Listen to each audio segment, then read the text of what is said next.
और बाहर के दूसरे प्रदेशों के माफिया यहाँ पर अपना अड्डा जमा चुके थे। फिरौतियों का काम, धमकियों का काम यहाँ अनलीगल बहुत चल रहा था। फिरौतियों का काम, धमकियों का काम यहाँ अनलीगल बहुत चल रहा था। तो जो भीतर में जेल में अंदर जा रहे हैं या बैठे हैं वो तड़प रहे हैं, परेशान हो रहे हैं। धमकियाँ जो है उसका भी इलाज समय पर हो जाएगा। बिल्कुल दुखद घटना है। कांग्रेस काल में तो ये नित्य प्रतिदिन की घटनाएं थी कि कावड़ियों पर पथराव होना, आगजनी होना, कावड़ियों को रोक देना और उनके सत्संग भजन कीर्तन अगर वो कर रहे हैं तो उसे पाबंद कर देना या बंद कर देना, ये कांग्रेस काल में तो था। लेकिन अभी ये बीजेपी के आने के बाद में पूर्णतः बड़े आनंद से कावड़िए भी चल रहे हैं, शिव यात्राएं भी चल रही है, अभिषेक भी हो रहे हैं, सब हो रहा है। अब कल एक सोशल मीडिया के माध्यम से मुझे भी ये वीडियो आया, तो ये दुखद घटना है, इसकी जांच होनी चाहिए और इससे संबंधित अधिकारी वो सस्पेंड होने चाहिए, क्योंकि कावड़िए काफ़ी दूर से अपनी यात्रा करके आते हैं बाबा को जल चढ़ाने के लिए, अभिषेक करने के लिए, और ये हमारे श्रावण मास की परंपरा भी है। तो इसमें किसी प्रकार का व्यवधान नहीं होना चाहिए। और अगर पुलिस ने भी ऐसा काम किया या थाने के द्वारा हुआ है, क्योंकि अभी सच्चाई पता नहीं है, अभी ये पता नहीं है कि वो पुलिस से बहस हुई है, क्योंकि वो ड्रेस जो दिख रहा है उसमें सिविल ड्रेस में दिख रहा है वो व्यक्ति, तो ये कह नहीं सकते वो पुलिस का ही है कि बाहर का है। हाँ, ये ज़रूर है कि आपस में कहासुनी और मारापीटी हो रही है, वो ठीक नहीं है। कावड़ियों के साथ में किसी प्रकार का अभद्र व्यवहार हो उचित नहीं है। अगर अधिकारियों ने किया है तो उसकी जांच होनी चाहिए और वो सस्पेंड होने चाहिए।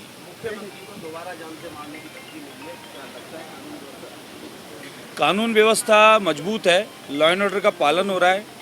आदरणीय मुख्यमंत्री महोदय जब से आने के बाद पूर्णतः एक्शन में है और उन्होंने माफियाओं का यह राज ख़त्म कर दिया। जैसा कांग्रेस काल में माफियाओं का यह राज था, कांग्रेस काल में अनगिनत यहाँ पर माफिया पनप रहे थे और बाहर के दूसरे प्रदेशों के माफिया यहाँ पर अपना अड्डा जमा चुके थे। फिरौतियों का काम, धमकियों का काम यहाँ अनलीगल बहुत चल रहा था और हम लोगों की ये पूरे बीजेपी की आवाज़ थी कि माफियाओं का राज समाप्त हो।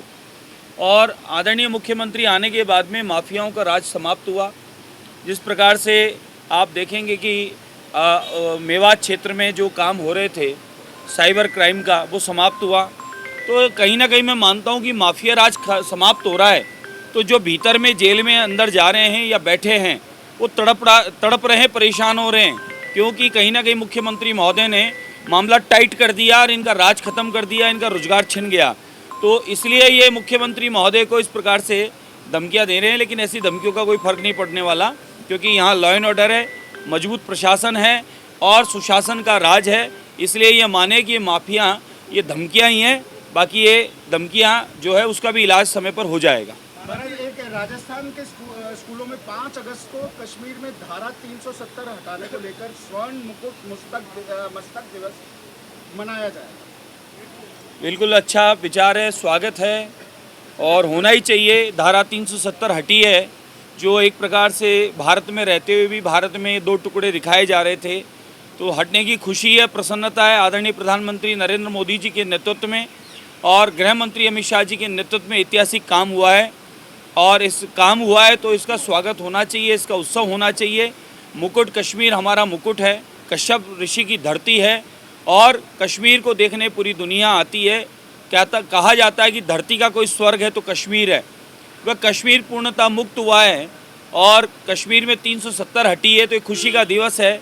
तो कश्मीर मुकुट है तो मुकुट दिवस होना ही चाहिए, स्वागत करना चाहिए, इसका हम सबको मनाना चाहिए। महाराज जी, 2 बच्चों का जो कानून लाने वाले थे, कितनी तैयारी है आपको? ऐसा है, हमने अपनी तरफ से निवेदन और मांग के रखी है। मैंने मेरी तरफ से भी, स्वयं की तरफ से भी ये मांग पहले से कर रखी है और केंद्र सरकार इस पर विचार करेगी और मुझे विश्वास है कि एक देश एक कानून की हम लोग मांग कर रहे हैं तो जल्दी वो भी लागू होगा। इसके अलावा शिक्षा विभाग की तरफ से उनके कैलेंडर के अंदर कहा गया है कि हर साल 28 मई को सावरकर दिवस मनाया जाए। ये भी स्वागत योग्य है। वीर सावरकर जी को कौन नहीं जानता। इस देश के आज़ादी में बड़े बड़े योगदान में से वीर सावरकर जी को भी हम याद करते हैं। ऐसे वीर सावरकर जी को हम नमन करते हैं। ऐसे वीर सावरकर जी की गाथा, वीर सावरकर जी का बलिदान और वीर सावरकर जी की जो किए हुए कार्य हैं उनका गुणगान होना ही चाहिए और उस दिवस को भी मनाना चाहिए।